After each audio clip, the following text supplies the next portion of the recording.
I'm Jim O'Connor, and some of you may recognize me as a recent addition to the Arizona Corporation Commission, where I just completed my freshman year. But we're not here today to talk about me, and I'm very appreciative to Prescott E-News for letting us come in and film this in their studios here in downtown Prescott. We're here today to meet an extraordinary candidate for the state treasurer position. Let me introduce you, please, to Bob Lettieri. Bob, welcome.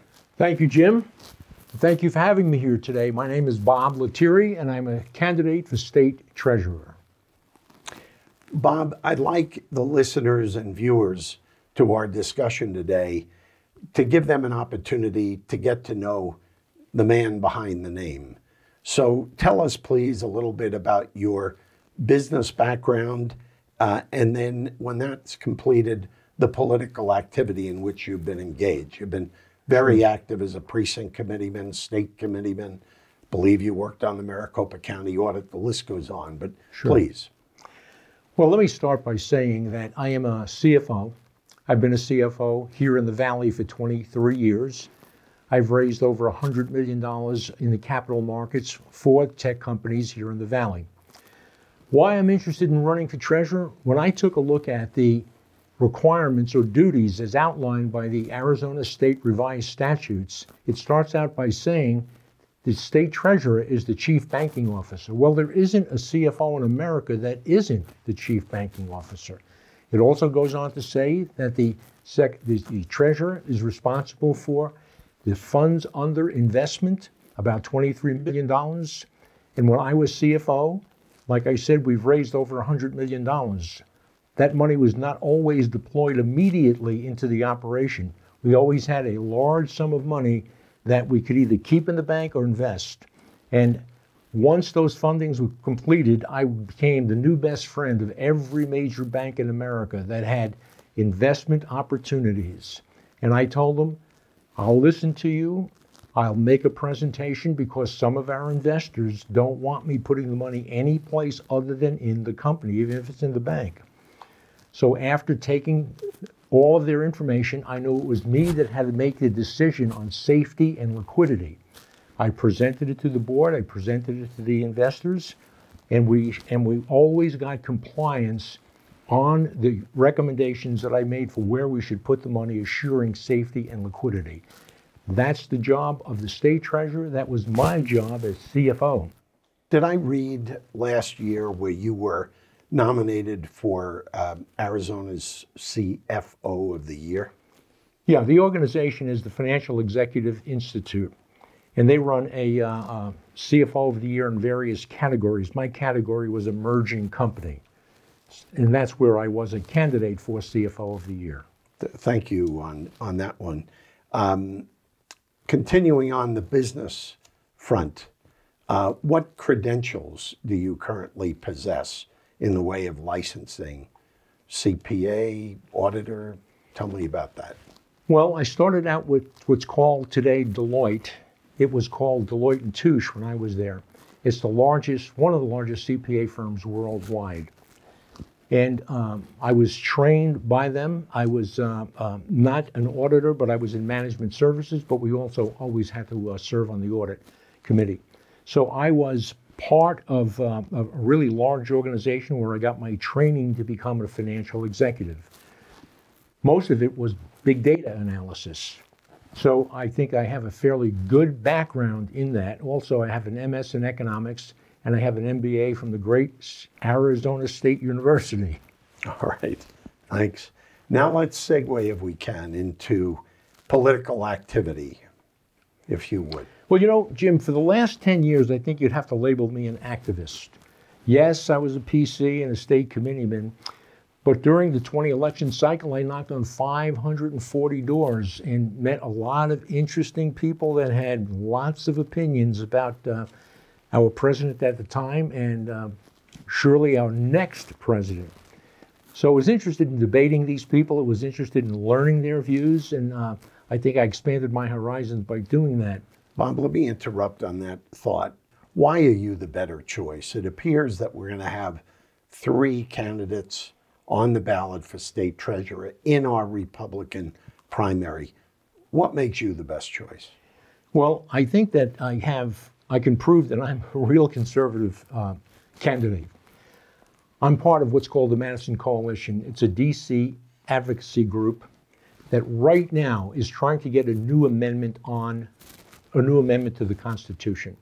If many of you remember, during the Depression, Roosevelt tried to pack the court because he wasn't getting the help that he needed from the Supreme Court to push his New Deal. Well, right now, what are we faced with? The Green Deal. And what is Biden trying to do? He has a commission for court packing. That amendment would assure us that that'll never happen. Court packing will never happen, and 9 judges will be permanent.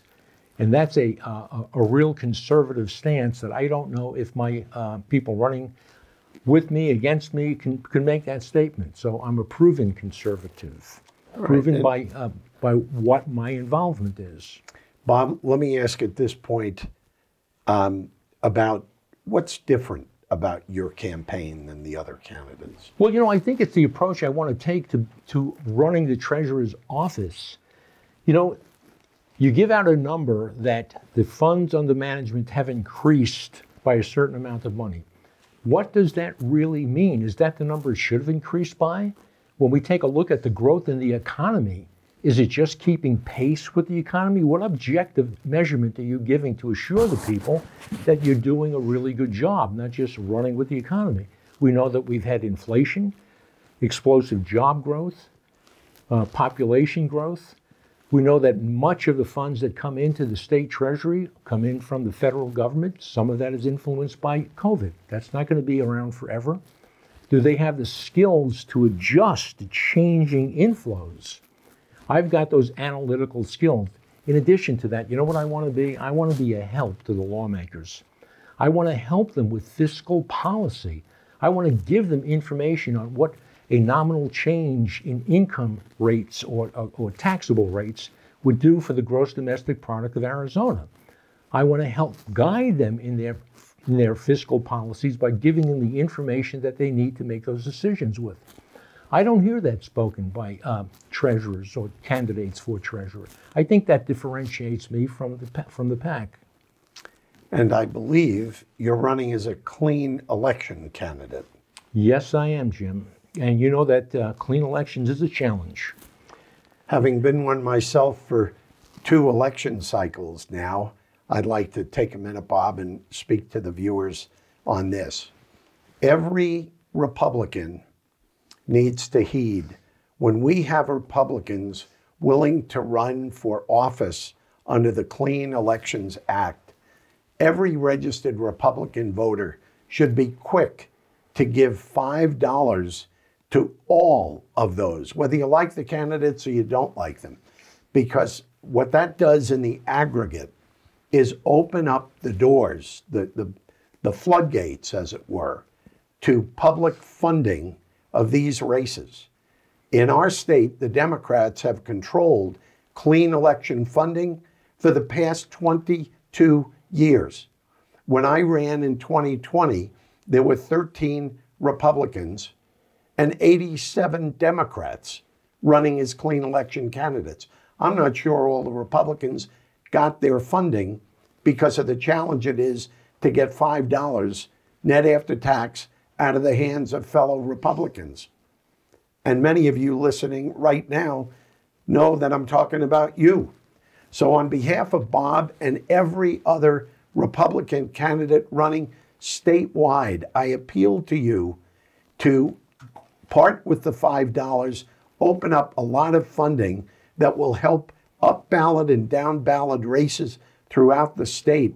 And this year, we Republicans need to win this statewide with voter turnout at unprecedented levels.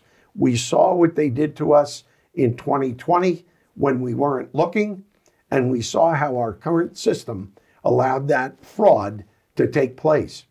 So my appeal to you is to visit the w's.bobfortreasurer.com and sign Bob's petition.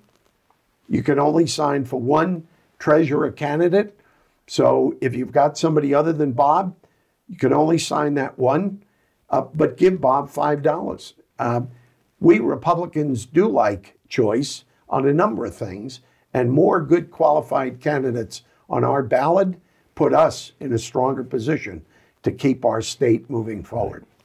So Jim, Bob? let me just mention something also. Please. The reason why I felt so comfortable running clean election is that as CFO, raising money in the capital markets, I know the impact that the large investor has on the board and on the company. And I didn't want to deal with that as a candidate. I didn't want the pressure of the large donor, the PAC. I trust we the people to give me those $5 and they make the decision. And that felt very comfortable for me. Bob, as we're coming to the end of our time, I'd like to have you mention one thing that you would like our viewers to come away with. That I'm qualified for the job. I've demonstrated through my career that I have the credentials to be the state treasurer, and also I've been active in helping the Republican Party and helping the voters of Arizona make the right choices, giving them information about election integrity, about the new amendment to the Constitution. I've been an activist, and on top of it all, I'm an experienced CFO.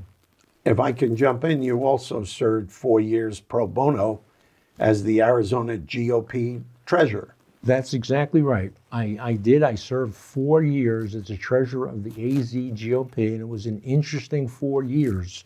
Bob, thank you very much for this interview today. And voters, please sign up for Bob Lettieri for treasurer. Thank you.